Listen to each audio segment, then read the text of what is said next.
Boker Tov, Shalom tout le monde, Shalom à tous et à toutes, Bezrat Hashem. On avance avec Rabbeinu dans Chodesh Adar. On avance vers Purim, on avance vers Pessah, vers la Géoula. Que tout se passe dans la miséricorde. Que tout se passe dans la miséricorde totale, qu'il n'y ait aucune rigueur, Shalom. Qu'Hachem fasse disparaître toutes ces épidémies, qui soigne tous les malades et qui donne la délivrance à tous ceux qui attendent depuis tellement longtemps, qui attendent des ouvertures, Bezrat Hashem.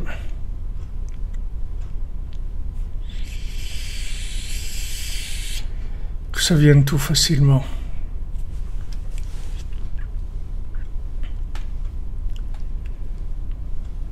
Voilà, dans ce mois de Hadar, il est complètement vertical. Il peut y avoir des changements dans l'horizontal total. Il peut y avoir des grands changements dans l'horizontal parce que c'est un mois de vertical. C'est pas un mois, c'est un mois dans lequel l'horizontal il est très léger, très light. C'est-à-dire, on voit que le 7 Hadar, c'est le jour où est né Moshe Rabbeinu, c'est le jour où est mort Moshe Rabbeinu, le 7 Hadar. Donc le jour où il est né et le jour où il est mort, c'est la même chose. C'est-à-dire que c'est vraiment l'inclusion de l'horizontal dans le vertical complètement. Parce que à l'horizontal, on croit qu'il est mort, mais en fait Moshe Rabbeinu, il n'est pas mort, il est né. Donc sa mort et sa naissance, c'est la même chose. Et c'est sur ça qu'il s'est trompé Aman quand il a voulu attaquer le mois de Hadar. Il s'est dit tiens, c'est une bonne augure, c'est une bonne occasion d'attaquer maintenant, puisque c'est le mois où est mort Moshe Rabbeinu.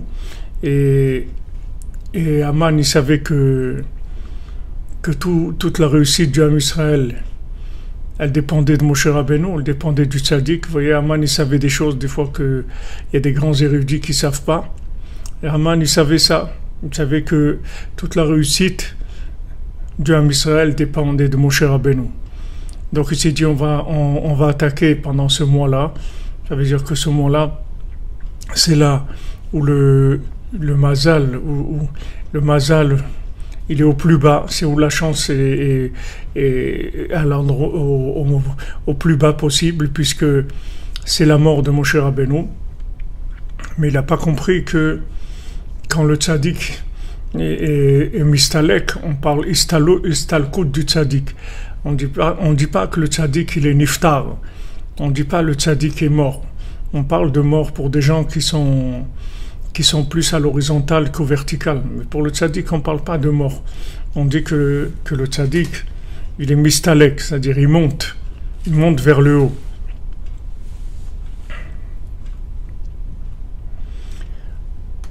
Le tzaddik, il monte vers le haut.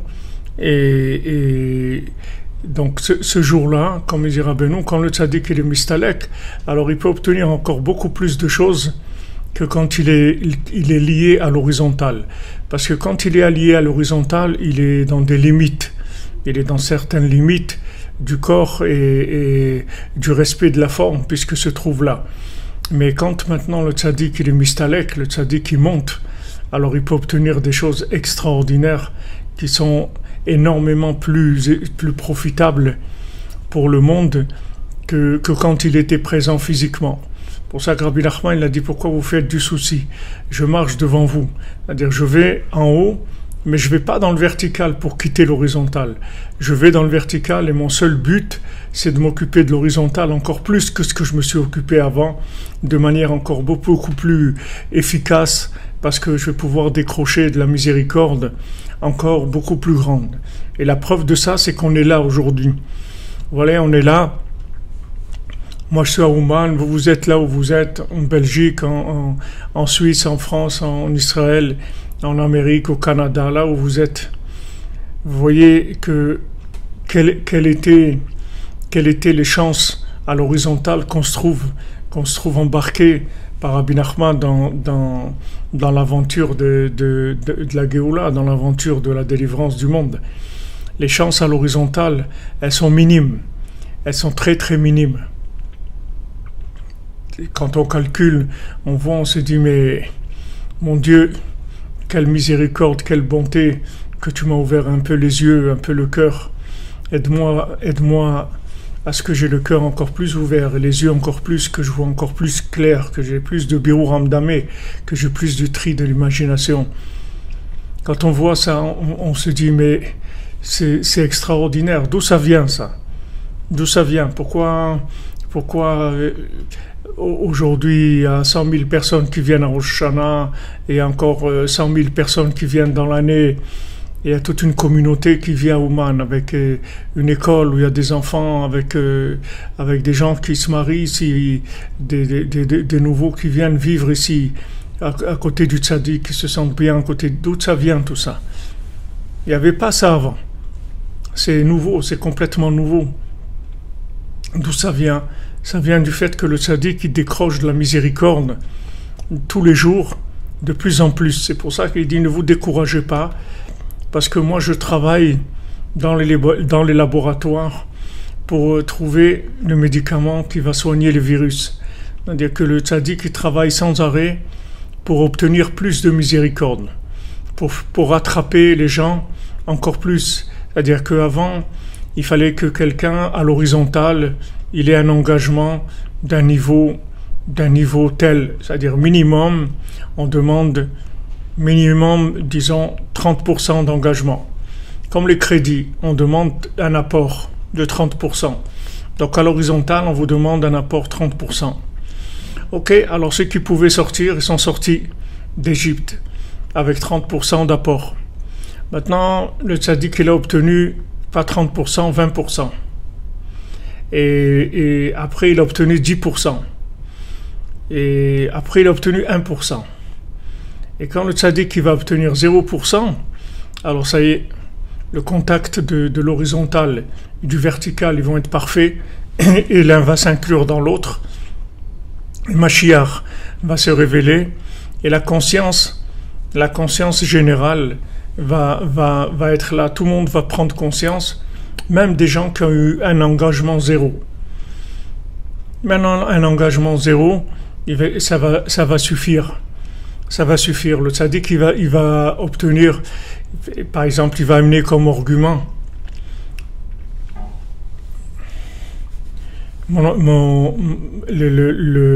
l'argument que le tzaddik il amène, c'est qu'il dit à Hachem, par exemple, mais voilà, regarde, il s'est pas suicidé.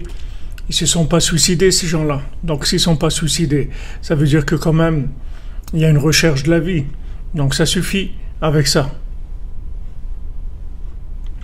le tzaddik, il obtient tous les jours, il obtient des baisses de tarification dans la demande du vertical, de l'horizontal, pardon, tous les jours.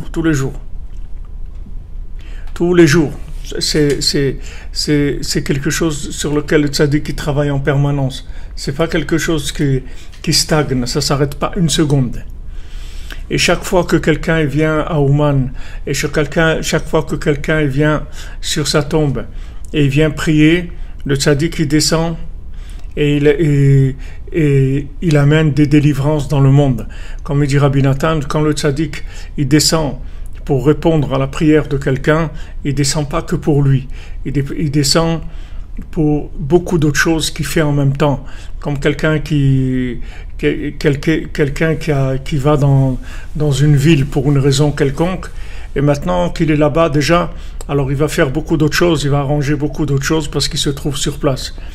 Donc maintenant, bon, Hachem, aujourd'hui il y a quelque chose d'extraordinaire, c'est qu'il n'y a pas une seconde sur 24 heures où il n'y a personne sur la tombe de Rabbi Nachman, ça n'existe pas. C'est-à-dire il n'y a pas une seconde dans 24 heures où il n'y a pas quelqu'un qui est là-bas en train de prier ou en train d'étudier ou en train uniquement de se réchauffer dans l'affection du tzaddik, à côté de la tombe du tzaddik, qui pose sa tête et se réchauffe de son affection. Donc ça, c'est 24 heures sur 24. Ça veut dire que maintenant, le tzaddik, il est tout le temps là. C'est-à-dire que quand maintenant il n'y avait personne sur sa tombe, il était là, mais il était là d'une façon beaucoup plus réduite, beaucoup plus contractée. Mais quand il y a quelqu'un qui est sur sa tombe, le tzaddik, il est obligé de descendre. Parce que quand quelqu'un vient le voir, alors le tzaddik, il s'esquive pas, il se sauve pas, parce que son but, c'est ça. Son but, il n'est venu dans le monde que pour ça, que pour aider les gens qui sont prisonniers de l'imagination dans l'horizontal pour les connecter avec le vertical. Donc le tzaddik, son travail, c'est que ça, c'est tout, c'est ça ce qui l'intéresse. Donc maintenant, bon, Hachem, que Hachem il a fait par des miracles, quand on voit qu'est-ce qu'il y avait il y a 50 ans ou 60 ans, c'est-à-dire on ne pouvait même pas rentrer. Quand on est venu la première fois à Ouman avec le Rav Besançon, chez Rié, chez le Refoué Shlema, Israël Yitzhak Ben Fortuné.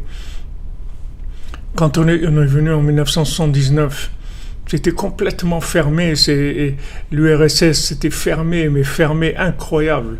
C'est-à-dire si jamais on se faisait attraper quand on disait le Tikkun HaKlali, c'est tout de suite là, le KGB qui venait nous emmener 6 heures d'interrogatoire. Qu'est-ce que vous êtes venus faire ici? Vous êtes des espions, vous venez espionner l'URSS. Ils ne comprenaient pas du tout qu'on veuille prier, quand on dit mais non, nous on vient pour Rabbi Nachman, c'est tout, on n'a rien à faire de l'URSS, on ne sait même pas ce que vous faites. Nous on vient pour prier chez Rabbi Nachman. Ils ont mis des années à comprendre ça. Quand ils ont compris ça, c'était déjà un petit peu plus facile. Ça restait difficile, mais c'était un peu plus facile. Et après, en 1989, il y a eu l'ouverture où il y a eu toute l'URSS, l'Union des républiques soviétiques socialistes. Ça s'est démonté, chaque pays a repris son indépendance et là ils ont commencé à donner des visas pour que les gens puissent venir. Comment on pouvait imaginer à cette époque-là, quand on venait sous l'URSS, qu'un jour il y aurait une communauté ici, avec des gens qui vivent ici, qui se marient ici, qui ont des enfants ici. Il y a des dizaines et des dizaines d'enfants, Baruch Hashem, qui sont nés à Ouman, qui sont là, qui sont dans l'école juive à Ouman, avec les petits garçons avec leurs péotes et les petites filles avec leurs tresses, et ils grandissent ici. Et il y a eu des mariages entre eux, des enfants qui sont des gens d'Ouman. Comment on pouvait imaginer une chose pareille? Et qu'il y a des centaines de gens qui viendraient tous les jours. Le plus petit Shabbat qu'il y a ici, où il n'y a pas grand monde, c'est qu'il y a 500 personnes qui viennent. C'est un petit Shabbat. Mais il y a des Shabbats où il y a 1500 personnes qui sont là. Il y a des minyanim les uns après les autres. D'où on pouvait imaginer une chose pareille? C'est uniquement parce que le tzaddik, il discute les prix en permanence. C'est-à-dire, il lutte avec les 24 tribunaux pour adoucir la rigueur sans arrêt. Il obtient à chaque fois plus de miséricorde. La miséricorde qui arrive à gagner la rigueur, sans arrêt. Sans arrêt, le tzaddik, il lutte contre le tzedek, contre la vérité, et il a la vérité qui est rigoureuse, et il met dans cette vérité des circonstances atténuantes, il met de la miséricorde, de manière à ce que la vérité, elle soit miséricordieuse. Et maintenant, comme Hachem, c'est ce qu'il veut,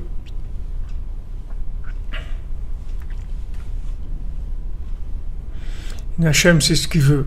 Il veut que sa miséricorde, elle arrive à vaincre sa justice, et le tzaddik, il travaille sur ça sans arrêt. Et comment il fait le tzaddik? Il trouve des points positifs chez chacun. Et ces points positifs, il les amène devant le tribunal, et il leur dit, voilà, telle personne aujourd'hui, vous voyez, et c'est vrai qu'elle a fait 250 Lachon Hara, mais regardez, à un moment, c'est retenu, il n'en a pas fait un. Donc pourquoi il n'en a pas fait un? Si maintenant il en a fait 250 déjà, qu'est-ce qu'il a à perdre de faire 251? Mais vous voyez que lui, il ne veut pas, parce que dès qu'il peut ne pas faire de Lachon Hara, alors il ne le fait pas. Maintenant les 250, c'est parce qu'il a été attaqué de façon exagérée. C'est-à-dire on l'a attaqué de façon exagérée. Comment on l'a attaqué de façon exagérée? Il est dans un contexte qui est extrêmement difficile pour résister à toutes les bêtises de ce monde. C'est très difficile puisque le contexte est au niveau imaginaire est très très fort. Il y a une imagination qui est délirante, il y a une imagination très très forte. Et cette imagination-là, elle fait tomber les gens. Mais vous voyez bien que quand il arrive à se retenir, eh ben voilà, il s'est retenu. Il devait faire 251, il n'en a fait que 250. Donc regardez la valeur de cette fois-là où il s'est retenu. Et avec ça, le tzaddik, il arrive non seulement à annuler les 250 qu'il a fait, mais il arrive à lui obtenir des crédits. C'est-à-dire il obtient des crédits. Des crédits, ça veut dire qu'on lui donne plus de miséricorde dans des accès de prise de conscience. C'est-à-dire que la plus grande miséricorde qu'on peut faire à quelqu'un, c'est de lui donner de la prise de conscience. Il n'y a pas une plus grande miséricorde que ça. On demande tous les jours, c'est la première bénédiction qu'on fait dans les besoins qu'on a. C'est la première bénédiction qu'on demande dans la Shemona Esrei. On dit « Ata chonen le adam da'at ». Toi, tu donnes par chanina, c'est-à-dire par... chanina, quand on dit que quelqu'un il a reçu quelqu'un qui devait être condamné et maintenant on lui a pardonné, c'est-à-dire on lui a pardonné ce qu'il avait fait et il a été libéré. Alors la chanina, c'est-à-dire que Hachem il sait que on a fait des choses qui sont pas bien et Hachem il est chonen, c'est-à-dire qu'il a de la miséricorde. Il est miséricordieux. Il est gracieux, c'est-à-dire pas gracieux qui est dans la grâce de la beauté, mais la grâce qui va gracier les gens. C'est vrai qu'ils sont condamnés et tout, mais Hachem il est chonen, c'est-à-dire il donne la grâce. C'est-à-dire voilà, il va dire voilà, c'est vrai que normalement il était condamné, mais on va lui donner la grâce, comme le fils du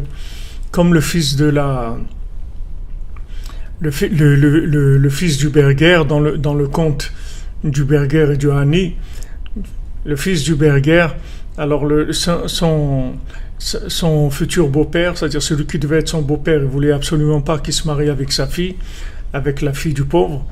Et donc il l'a fait condamner à mort. Il l'a fait condamner à mort. Mais son épouse, elle a été voir les bourreaux. Elle leur a dit, mais vous savez très bien qu'il n'a rien fait de mal. Donc vous allez exécuter un innocent. Alors prenez quelqu'un qui est déjà lui condamné à mort parce qu'il était vraiment condamnable et remplacez-le, lui laissez-le partir. Et c'est ce qu'ils ont fait, ils l'ont laissé partir, et de ça, il y a pu avoir le Mashiach, et puisque ce couple-là, c'est les parents du Mashiach. Rabbeinu, il a dit que c'est cette histoire-là, du Berger, du marchand et du pauvre, c'est du Berger et Hani, le marchand et le pauvre, c'est l'histoire du Mashiach. Entre parenthèses, on a eu, Baruch Hashem, la traduction du premier conte en chinois, que nous a fait notre ami M. Cohen, Salmon, et donc ceux qui peuvent diffuser, on peut leur envoyer, on va essayer de l'envoyer en copier-coller sur YouTube et sur Facebook, si des gens ils savent comment faire pour mettre dans des trucs chinois la traduction, alors qu'ils pourront la mettre. Donc maintenant, qu'est-ce qu'il a fait? Qu'est-ce qu'il a fait? Hachem, il a donné la chanina, c'est-à-dire il a pardonné. Maintenant, quand on dit à tachonen le adam da'at, tu donnes de façon gracieuse par ta grâce, tu donnes la conscience à la personne. Par ta grâce, tu donnes la conscience à la personne. C'est-à-dire d'être conscient. C'est la plus grande grâce qui existe au monde. C'est-à-dire, c'est la plus grande miséricorde qui est au monde. C'est de quelqu'un qui est inconscient, de le rendre conscient. Mais par la miséricorde, pas par des coups de bâton. Parce que des coups de bâton, il ne deviendra jamais conscient. Il va subir, il va accepter, parce qu'il a mal, il ne veut pas avoir mal. Donc, il va accepter qu'on lui dise, voilà, c'est comme ça qu'il faut faire. Mais il n'a pas mis sa conscience. Donc du moment où il n'a pas mis sa conscience, ça n'a pas tellement de valeur.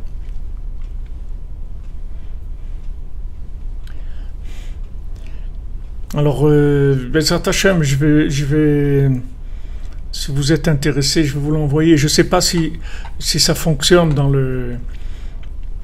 pour le coller dans Facebook et tout. Je vais essayer, je ne sais pas si ça marche. Si ça marche, alors je vous l'envoie et vous allez voir, vous verrez vous-même comment faire.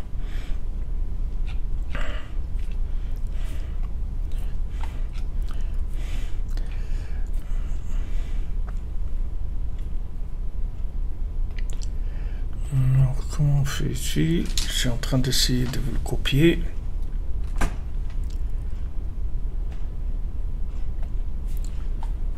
On va voir ce que ça donne ici, si je le mets dans les commentaires.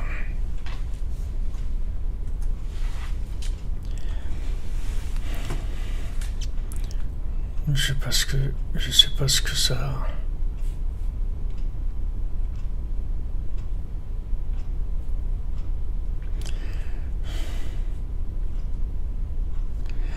Ah, il n'accepte pas plus que 8000 caractères. Bon, donc on le mettra en Bezat Hashem en 2 fois. Peut-être que dans YouTube il accepte, mais je pense pas non plus. Je sais pas. Donc Bezat Hashem, c'est pas que pour les Juifs, c'est pour tous les Chinois, pour lutter contre le virus Bezat Hashem. C'est le médicament le plus grand qui existe pour adoucir la rigueur. Donc Bezat Hashem, on avance.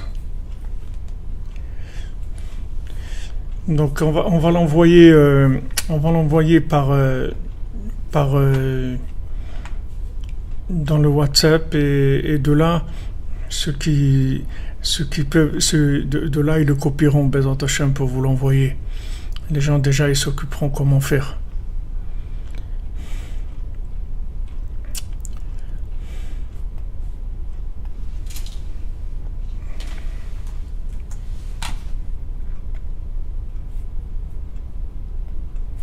Non, ça passe pas.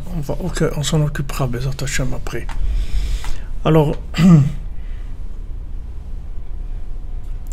Bezat Hashem, on va à la fin du cours, on essaiera de voir comment on peut le faire passer. Donc, la plus grande miséricorde qu'il y a, c'est en fait de réveiller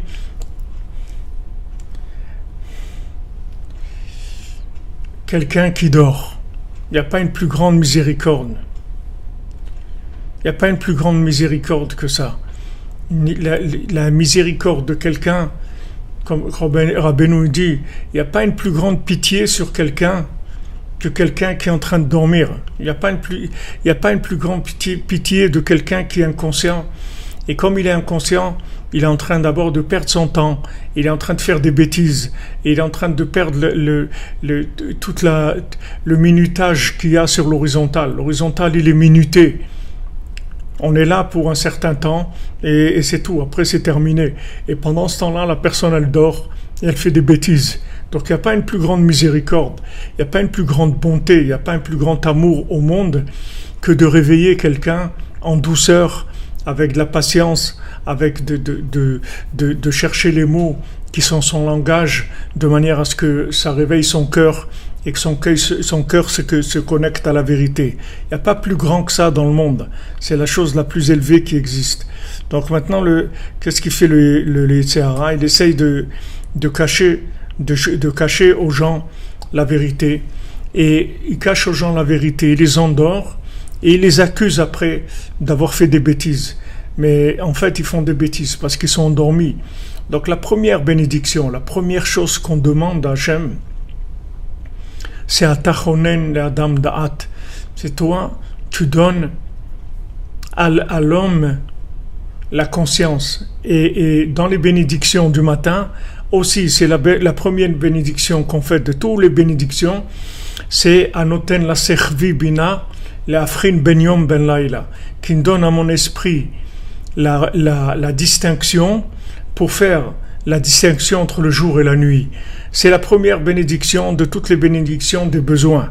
Il y a les bénédictions qu'on fait de Birkat Torah, mais dans les bénédictions des besoins qu'on a, que Hachem il habille ceux qui n'ont pas de vêtements, il donne la vue, il redresse ceux qui sont pliés, toutes ces choses-là, toutes ces bénédictions, la première bénédiction, c'est de donner le discernement entre le jour et la nuit, entre l'obscurité et la lumière. Et ça, c'est quelque chose qui est un cadeau. C'est pas quelque chose que vous pouvez acquérir de pas vous-même. Vous ne pouvez l'acquérir que si on vous le donne. Parce que quelqu'un qui dort, il ne sait pas qu'il dort. Il est en train de rêver. Il ne sait pas du tout qu'il dort. Il est sûr qu'il est réveillé, lui. Seulement, il est réveillé dans une salle de cinéma, c'est tout. C'est-à-dire, il rêve. Il a une vie qui est un rêve. C'est pas une réalité. Il croit qu'il est là, ouais, il va mettre de côté pour aller là et il va passer ses vacances là-bas. Il a prévu un investissement pour acheter la maison là-bas et il doit changer sa voiture parce que maintenant, ça fait déjà 3 ans qu'il l'a et voilà, il a plein de choses dans sa tête comme ça. Il est très très occupé avec plein de choses et c'est tout du cinéma. C'est un cinéma. Il a une vie qui est une vie d'imagination. Maintenant, pour réveiller cette personne-là, on ne peut pas la réveiller par un choc. Rabbeinu dit quelqu'un qui était aveugle et que maintenant on lui redonne la vue. On ne peut pas lui donner la vue d'un coup.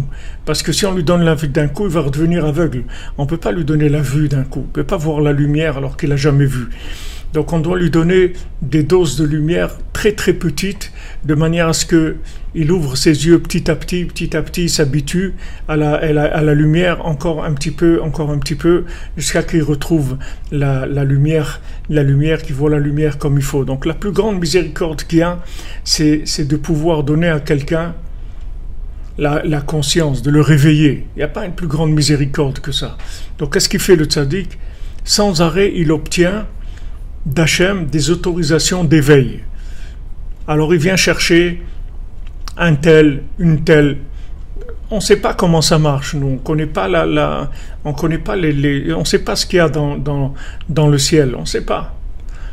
Voilà, j'ai rencontré sur le Kever de Rabbeinu un monsieur de Paris qui est venu de Paris, de Sarcelles, qui a amené son petit garçon de 7 ans, juste avant 7 ans, pour faire Tikkun HaKlali chez Rabbeinu.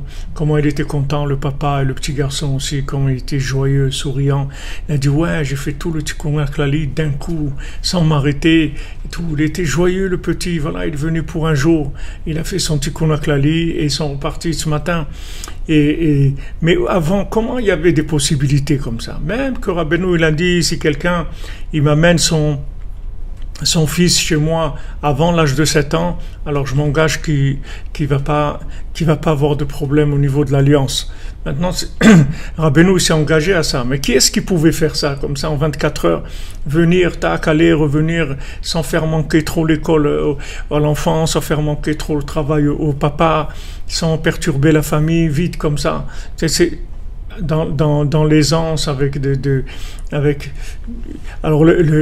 c'était charmant parce que le petit m'a dit, Rav Ifrach, vous savez, on n'a même pas mangé aujourd'hui. Vous savez pourquoi? Parce qu'on n'avait pas faim. On n'a même pas mangé parce qu'on n'avait pas faim.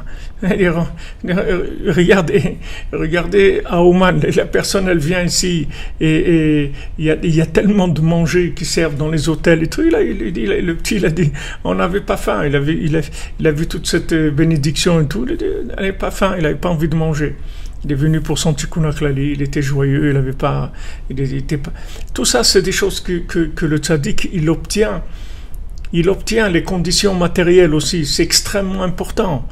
Les conditions matérielles, c'est extrêmement important. C'est une très grande miséricorde. Pourquoi on se bat pour le Mishkan? Baruch Hashem, il y a des hôtels à Ouman. Pourquoi on se bat pour le Mishkan? C'est pour pouvoir avoir un endroit qui corresponde aux affinités des gens, que les gens se sentent bien. Et quand on se sent bien, alors le cœur il s'ouvre, il est disponible. Tandis que quand on se sent pas bien, on a consommé toute l'énergie qu'on avait, tous les nerfs qu'on avait, on l'a consommé avec les conditions matérielles. Il me manque ça, il n'y a pas ça, et l'autre il m'a poussé, l'autre il crie à côté de moi, je sais pas de quoi il parle, l'autre il fait ça, et j'étais dans le minyan, je n'ai pas trouvé où m'asseoir, et je voulais manger, il y avait plus de place, et toutes ces conditions matérielles qui sont difficiles. alors on fait le maximum pour essayer d'adoucir, que ça soit plus facile. Et quand les gens se trouvent dans des bonnes conditions matérielles, où ça remplit le besoin correct de la personne, alors elle est bien, elle est dispo, elle est prête à ouvrir son cœur, à prier, à avoir de la connexion.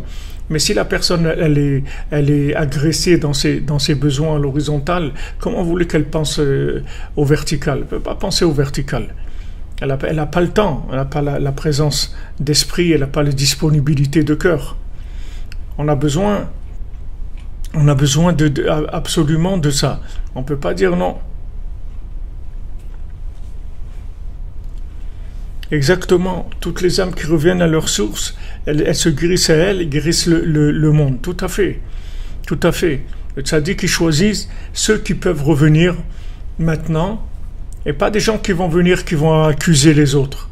Parce que si les gens ils reviennent et ils deviennent des accusateurs sur les autres, alors on n'a rien gagné, on a perdu au contraire. Si on a sauvé un et il va accuser 1000, alors qu'est-ce qu'on a gagné avec lui?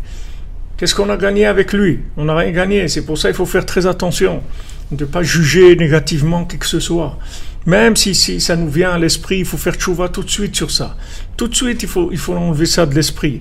Parce que Hachem, il nous a rapprochés, parce qu'il a vu... il a vu en nous une possibilité imaginez-vous un prisonnier. Maintenant, ce prisonnier, vous montez tout un truc pour le libérer, d'accord? Vous faites tout un truc pour le faire sortir. Maintenant, qu'est-ce que vous espérez? C'est que ce prisonnier-là, il va lui-même aider les autres prisonniers à sortir. Mais si maintenant ce prisonnier qu'on a libéré, il va commencer à accuser les autres qui sont là-bas, essayer de leur trouver encore, comme on dit, la petite bête pour leur augmenter leur dossier négatif, alors on va se poser des questions si on a bien fait de le faire sortir ou pas, cet individu-là. Donc si Hachem il nous a sortis, c'est que d'abord on avait la maturité pour recevoir cette conscience. Et la conscience, elle a comme définition la miséricorde. C'est-à-dire que plus quelqu'un est conscient, plus il est miséricordieux. Plus quelqu'un est éveillé, plus il est capable d'associer des contradictions sans que ça soit des contradictions. C'est-à-dire que, si vous voulez, la conscience, elle fait monter vers Echad. C'est-à-dire que maintenant, un inconscient, qu'est-ce qui définit l'inconscience? C'est que chaque chose, elle a l'air d'être différente de l'autre. C'est ça l'inconscience. C'est que chaque chose, elle est seule. Ça c'est une chose, ça c'est une chose, ça c'est une chose, seule. Il n'y a pas de connexion entre les choses. Et la conscience, c'est la capacité de réunir les choses. De savoir que ça et ça, c'est la même chose en fait. Que ces deux choses-là, elles ont une racine commune. Elles ont une racine commune, c'est-à-dire qu'à l'origine, elles étaient ces choses-là. Elles n'étaient pas différentes. Et Rabbeinu dit, plus le da'at est grand, plus la conscience est grande, plus on peut être mechaber des fachim, plus on peut unir des opposés, des choses qui sont opposées. En fait, ces choses, elles sont opposées parce que la vision partage, la vision qu'on a, elle partage les choses, elle les sépare. Comme si vous avez une vue d'avion, par exemple, vous avez une vue d'avion d'un champ, alors vous voyez un carré ou un rectangle vert, c'est tout. Vous ne voyez pas maintenant que chaque chose qui est là-bas comme étant une chose différente. Donc plus vous montez dans la conscience, plus vous allez vers Echad, plus les choses elles vont s'unir, et plus vous êtes capable de juger les gens positivement, en trouvant toujours des circonstances atténuantes.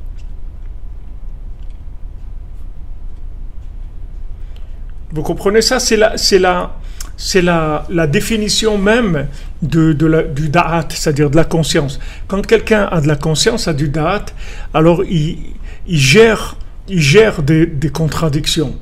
Il gère comme par exemple un adulte par rapport à un enfant. Il va accepter que cet enfant-là fasse des bêtises, il casse un verre, il truc, et au contraire, quand il casse le verre, il dit fais attention de ne pas de pas te blesser, il va balayer le truc, il va pas commencer à crier sur l'enfant parce qu'il sait que l'enfant il est pas conscient dans ce qu'il est en train de faire. Donc c'est ça qui définit un adulte, malgré qu'il y a malheureusement des adultes qui supportent pas les bêtises des enfants parce que ils voient tout le monde comme étant conscient. Ils croient que tous les gens ils ont la conscience qu'eux ils ont. Alors que c'est pas du tout comme ça. C'est-à-dire chacun il a son degré de conscience. Donc plus maintenant on avance dans la conscience, plus on est capable de gérer des contradictions. Ça, c'est le principe du da'at. Donc, le tzaddik, en fait, quand il monte, quand il quitte ce monde, c'est pas pour le quitter et de dire, voilà, maintenant, débrouillez-vous, etc. Non. Il quitte ce monde justement pour pouvoir revenir de plus belle, c'est-à-dire d'être encore plus efficace ici. C'est pour ça que ce mois de Hadar, c'est un mois d'inclusion et de fusion totale entre l'horizontal et le vertical. C'est pour ça que si vous voulez c'est pour ça que le principe de Purim, quand on dit il y a plusieurs enseignements de Rabbeinu sur Purim, des enseignements extraordinaires que Bezat Hashem on fera ce qu'on peut faire, ce que Hashem nous donne par sa miséricorde la possibilité de faire. Mais Rabbeinu dit que le mot Purim, c'est Hashem à part. Il dit une fois qu'on a fait la Purim, alors on va vers la Para Adouma. La Para Adouma, c'est la vache rousse. Qu'est-ce que c'est la vache rousse? La vache rousse, qu'est-ce qu'elle fait? Elle purifie l'impur et elle impurifie celui qui est pur. Donc qu'est-ce que c'est la vache rousse? C'est en fait la fusion d'une notion horizontale avec le vertical complètement. C'est-à-dire il y a une fusion entre les deux, et la vache rousse, c'est ça. La vache rousse, elle inclut les deux. Elle inclut le vertical et l'horizontal. Il n'y a plus de reconnaissance du vertical, parce que normalement, le vertical, c'est la pureté, c'est la purification, et l'horizontal, c'est l'impureté. D'accord? C'est deux choses différentes. Mais la vache rousse, il n'y a pas de différence. C'est-à-dire le pur, ça le rend impur, l'impur, ça le rend pur. Donc on dit, mais attends, mais comment? Si elle est capable de purifier, comment elle impurifie celui qui est pur? Et si maintenant elle impurifie celui qui est pur, comment elle va purifier celui qui est impur? En fait, on ne peut pas comprendre avec la chokhma. C'est pour ça que Shlomo HaMelech, il a dit je voulais comprendre qu'est-ce que c'est la vache rousse et j'ai vu que c'était incompréhensible. J'ai pas pu comprendre ça par la logique, parce que logiquement c'est incompréhensible. On peut pas comprendre le vertical et l'horizontal qui s'unissent tous les deux dans Echad. Donc ça c'est le da'at le plus élevé. Où on y arrive, comment on y arrive à ce da'at-là avec Purim, avec la joie. Comme on a vu que la joie, elle libère l'esprit et elle va nous permettre d'émettre, de pouvoir... Oui, c'est vrai, les déguisements de Purim, c'est aussi la vache rousse. C'est la capacité de se déguiser, ça vient de la vache rousse.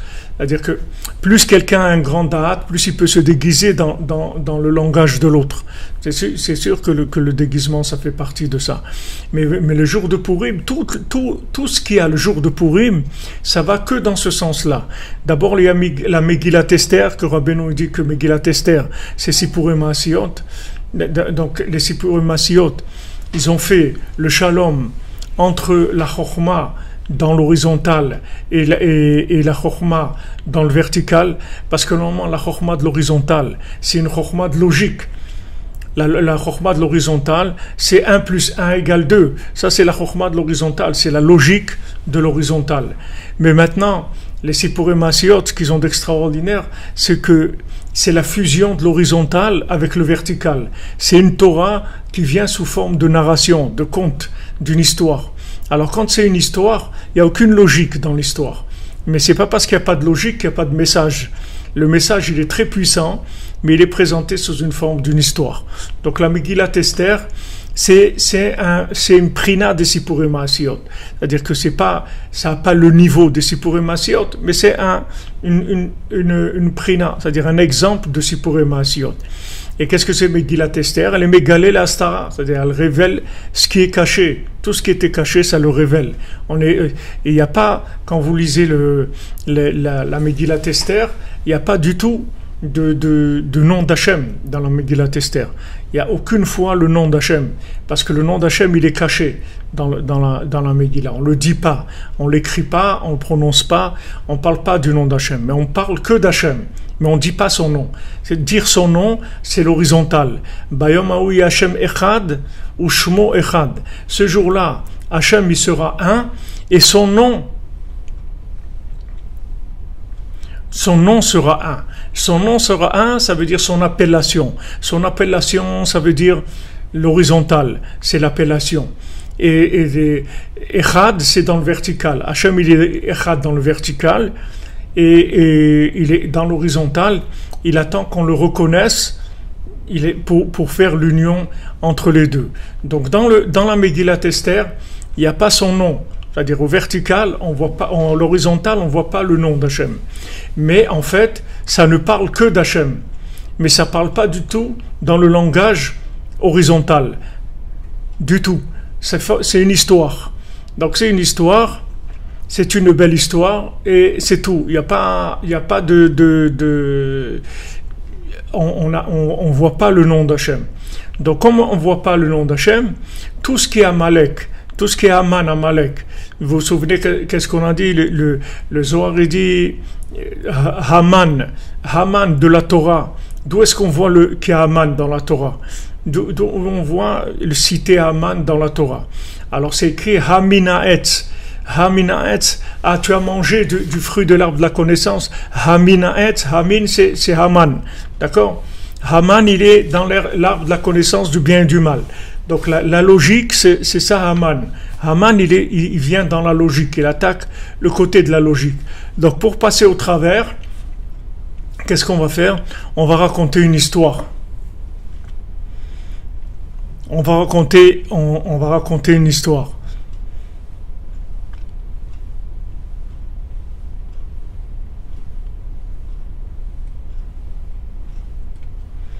Et quand on va raconter cette histoire, automatiquement, on va faire passer le message.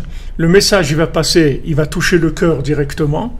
Il va rentrer directement dans le da'at sans passer par la logique. Et c'est quelque chose d'extraordinaire. C'est pour ça que ça amène la délivrance, ça amène une ouverture extraordinaire. Et Rabbeinu, il a utilisé les contes pour réveiller les gens.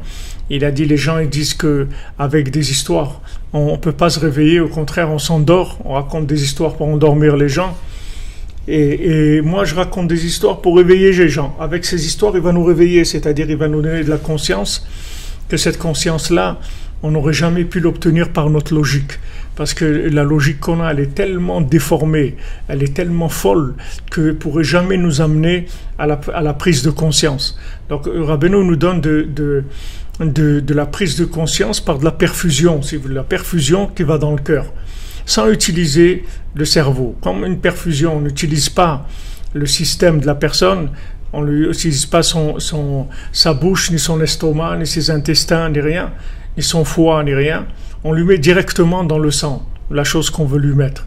Alors maintenant, c'est la même chose, c'est-à-dire le Sipurim Maasiot, c'est de la perfusion de conscience, de prise de conscience.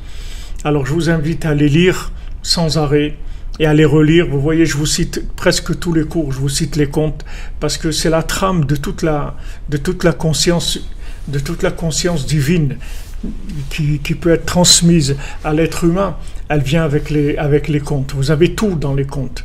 Vous avez absolument tout. Donc ce qu'il faut faire, c'est de la transfusion. De la transfusion directement dans le cœur. On va aller directement dans le cœur et on va injecter de la prise de conscience dans le cœur sans que la personne se rende compte qu'on est en train de lui transmettre de la conscience. Quand la personne a dit mais qu'est-ce que vous faites? Elle dit rien du tout, on raconte une histoire. Vous voyez pas, c'est une histoire, c'est tout. Il y a rien de spécial.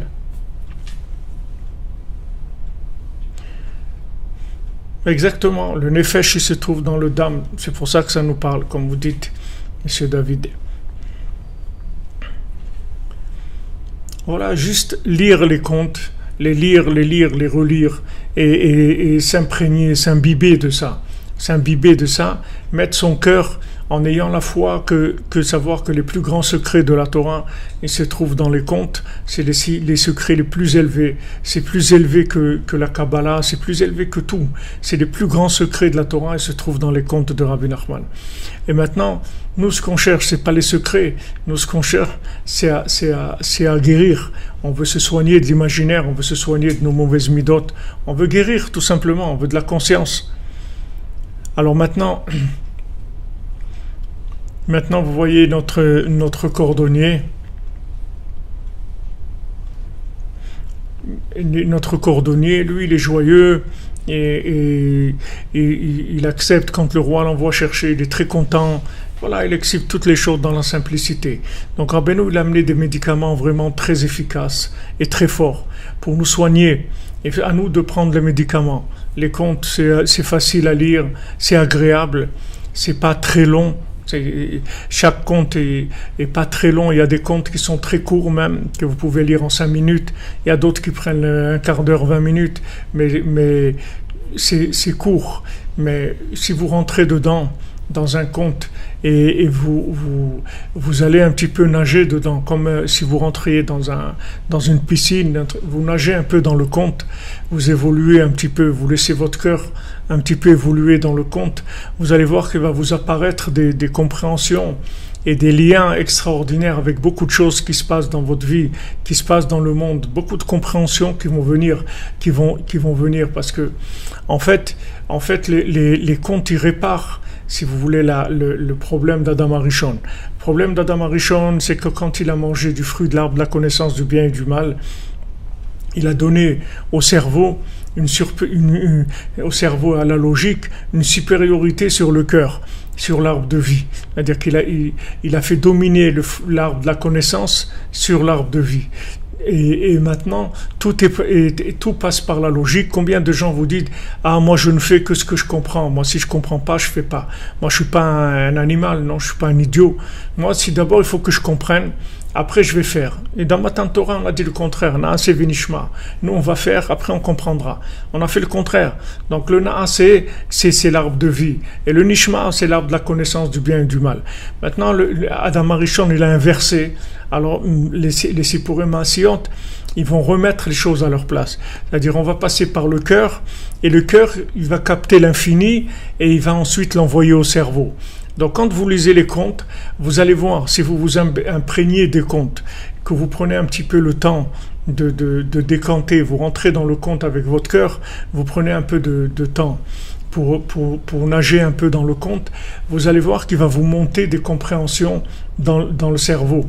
Vous allez voir, il y a beaucoup d'images de contes qui vont se comparer avec votre vécu, avec des choses que vous avez vues, des choses que vous avez déjà compris un petit peu, et ça va vous compléter la compréhension.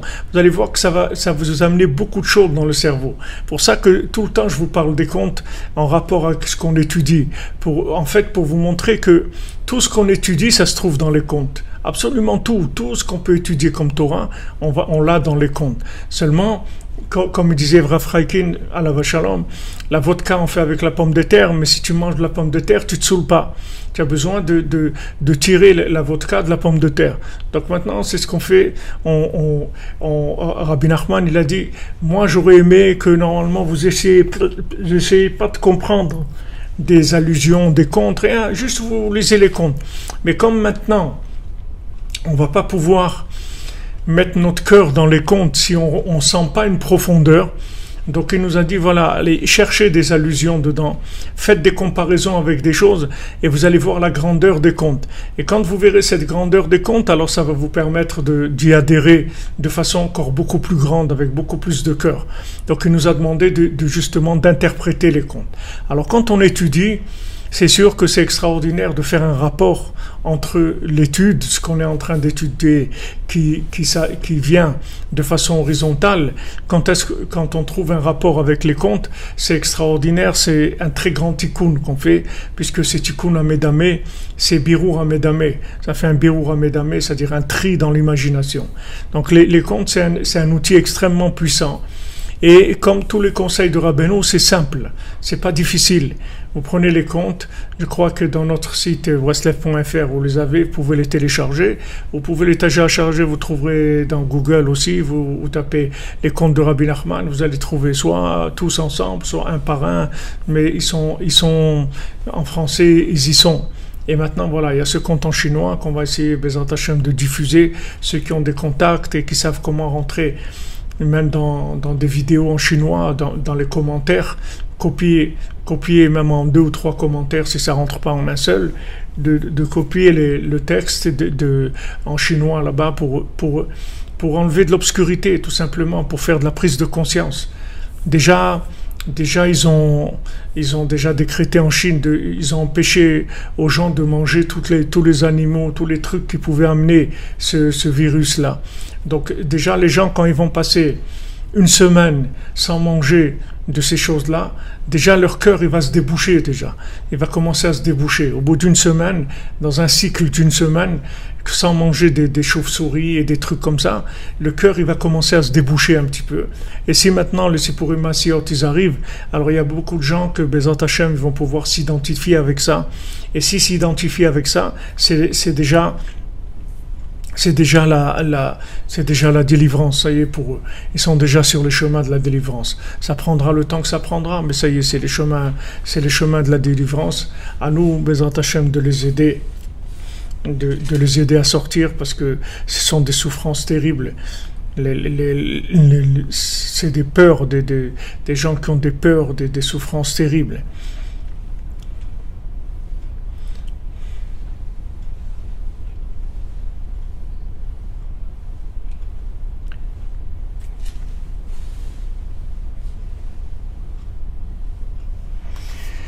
Alors on avance un petit peu dans le texte pour les quelques minutes qui nous restent, Bezrat Hashem. Donc bien sûr, Bezrat Hashem, on se retrouve ce soir à 3h pour le cours sur Purim. Alors on avait vu hier le principe que celui qui avait perdu quelque chose, en fait il allait chercher ce qu'il avait perdu. Beprinat kadmaleihu amova bidvra benuzal besof amama bechatzot sotzimale vezeu oto ta'avod, c'est ça que tu vas servir Hachem. Zeu prinat avoda shebalev. Alors qu'est-ce que tu vas servir Hachem?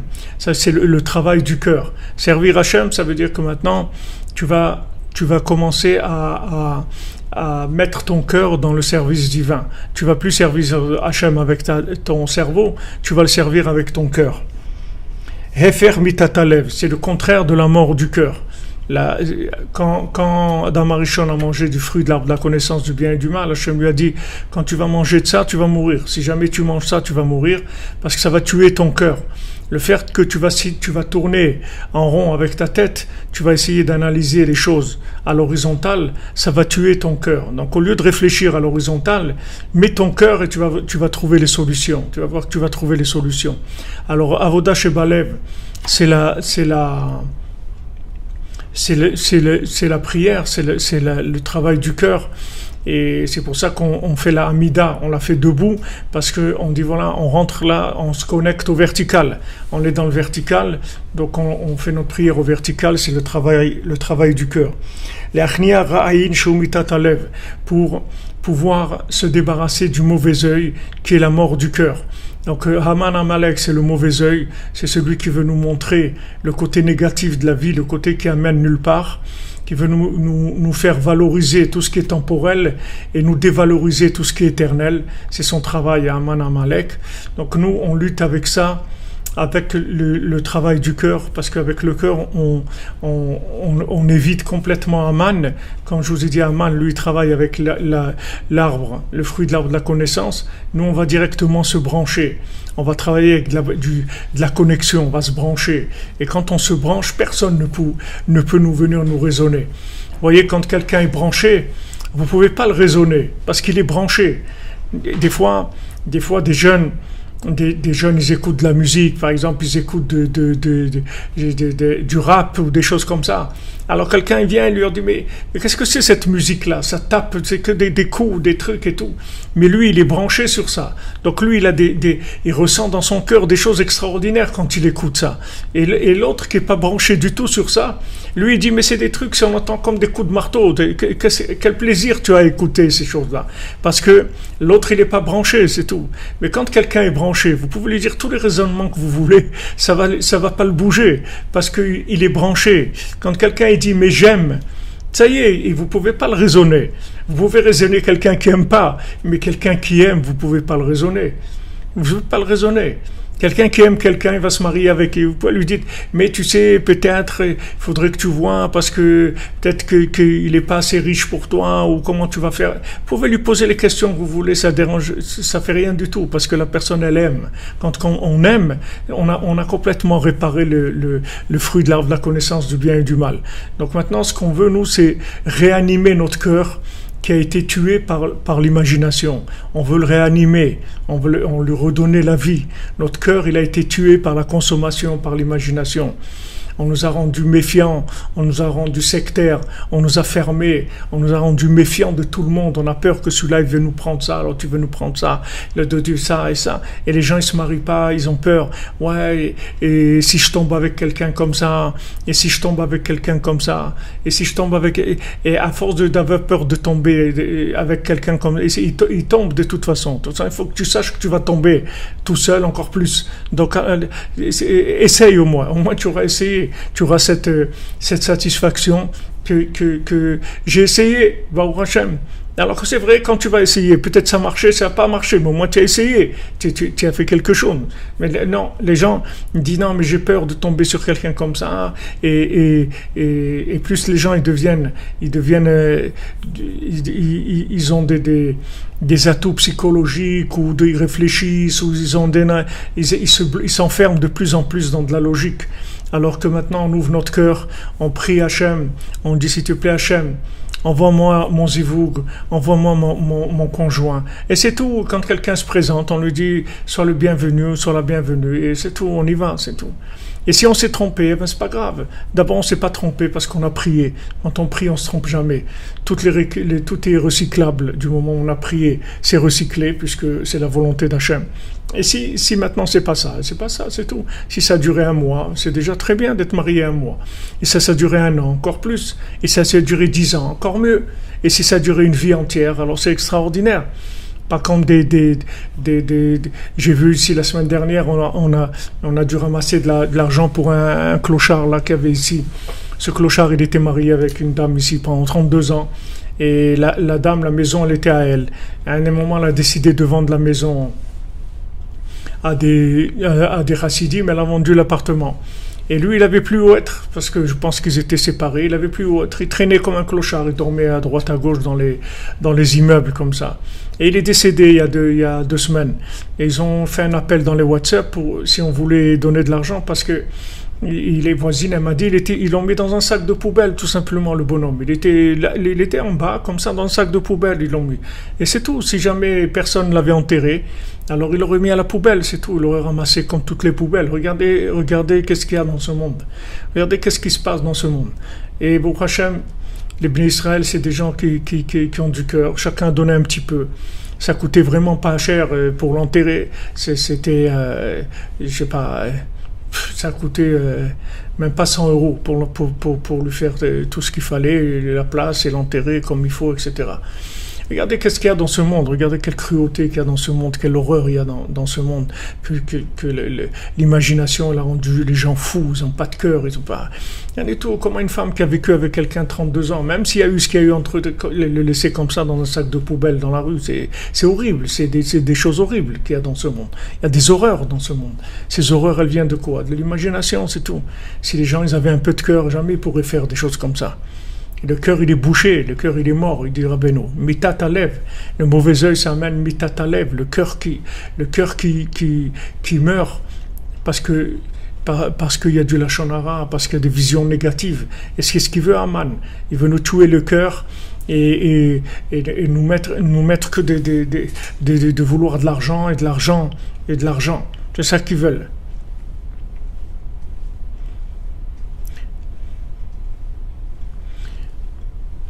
Les gens ils cherchent que l'argent, la mort du cœur et l'argent, et encore de l'argent, et encore de l'argent. Elle va croire qu'il va avoir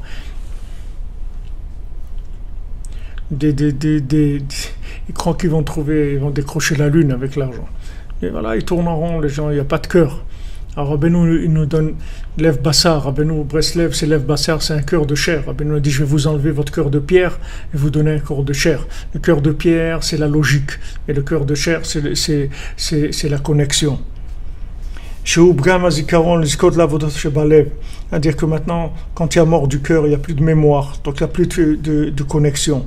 Maintenant, quand on a la mémoire, quand on a le cœur qui marche, alors il y a la mémoire, on sort de la consommation et on commence à s'attacher à l'infini.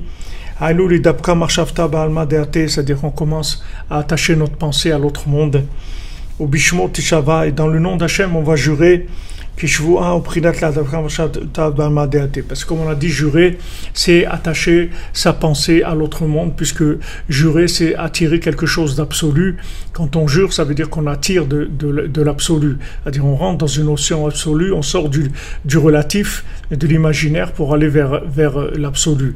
Donc ça, c'est ce que Rabbeinu nous conseille, Baruch Hashem, dans notre Torah. Donc cette halakha du Likutei Halachot, on l'a fini.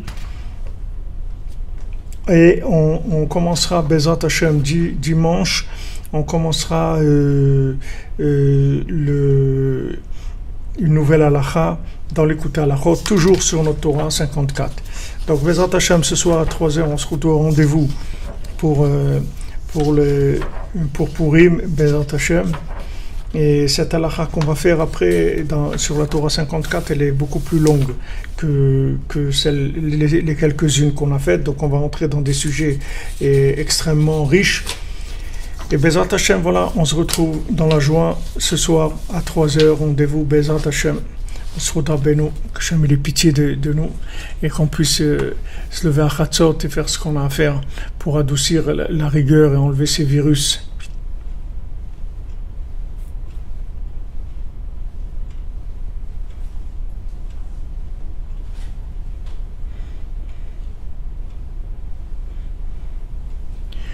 Ouais, il y a des choses terribles, j'ai des choses terribles. On est là pour adoucir ça. Les attachés Aurélien, tiens avec nous.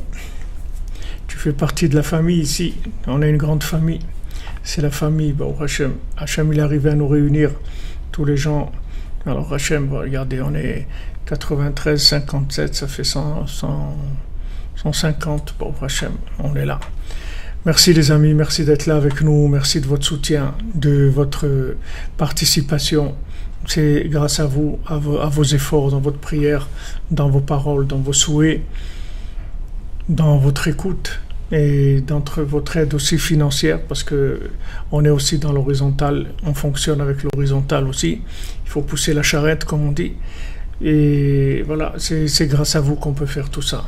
Et c'est grâce à nous que le tzaddik peut faire tout ce qu'il a à faire dans le monde, délivrer les gens. Il en délivre tous les jours, il délivre des gens. Imaginez-vous, tous les jours, il y a des centaines de tikkun haklali qui se font sur la tombe de Rabbeinu. Tous les jours, des centaines, si ce n'est pas des milliers, tous les jours, c'est extraordinaire. On vit une époque de réparation extraordinaire. Maintenant, Bezrat Hashem, ce virus, il fait un peu peur aux gens. Aussi, des fois, les gens, ils ont un petit peu peur. C'est comme des fois, il y a le tonnerre, comme ça fait un peu peur. Et ça enlève un petit peu Rabbeinu dit le tonnerre, le son du tonnerre, ça enlève la kmimiyut shebalev, ça enlève tous les trucs tordus qu'il y a dans le cœur. Des fois, quand les gens ils ont un petit peu peur, ça redresse un petit peu le cœur, ça rend un petit peu plus sensible au vertical, mais il en faut des très petites doses, il en faut vraiment pas beaucoup. On demande à Hachem, ça y est, que les gens ils ont compris le message et on avance dans la joie, Bezrat Hashem. Alors, Be'atzlacha, une bonne journée les amis, de la refoua, de la guérison pour tous les malades, tous ceux qui ont besoin de se marier, qui se marient, Bezrat Hashem, ceux qui ont besoin d'avoir des enfants, qu'ils en aient, ceux qui ont besoin de parnassa, qu'ils aient, ceux qui ont besoin de la joie de vivre, ceux qui ont besoin de venir à Ouman, qu'ils puissent venir, qu'il y ait un adoucissement total de la rigueur, Bezrat Hashem. Merci pour tout.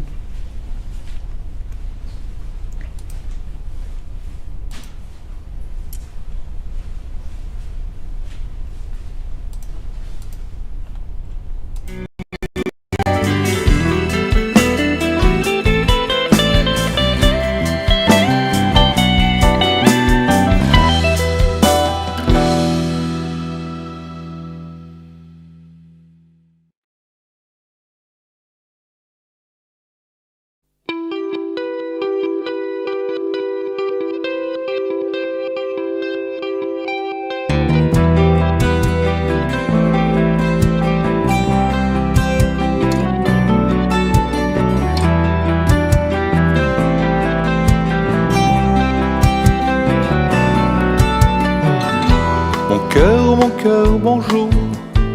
Je viens souffler sur ta fenêtre. Tu es couvert de poussière et de terre et de cendres peut-être. Tous tes ennuis, tous tes chagrins te cachent le soleil du matin. Mon cœur, laisse-moi donc souffler sur ton angoisse et que la lumière soit. Mon cœur, je te promets un petit peu de lumière pour dissiper les peurs, les cris et toutes les chimères. Si tu savais bien qui tu es, tu sortirais de ta misère. Tu es un roi, le fils du roi, le roi des rois, celui qui n'a qu'une seule couronne.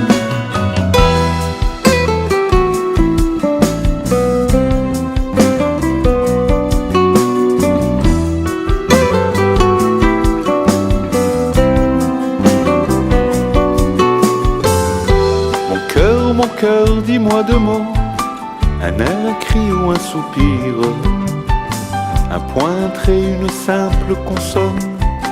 Mon cœur, j'attends que tu m'appelles pour te redire combien ton sourire, c'est la joie, c'est la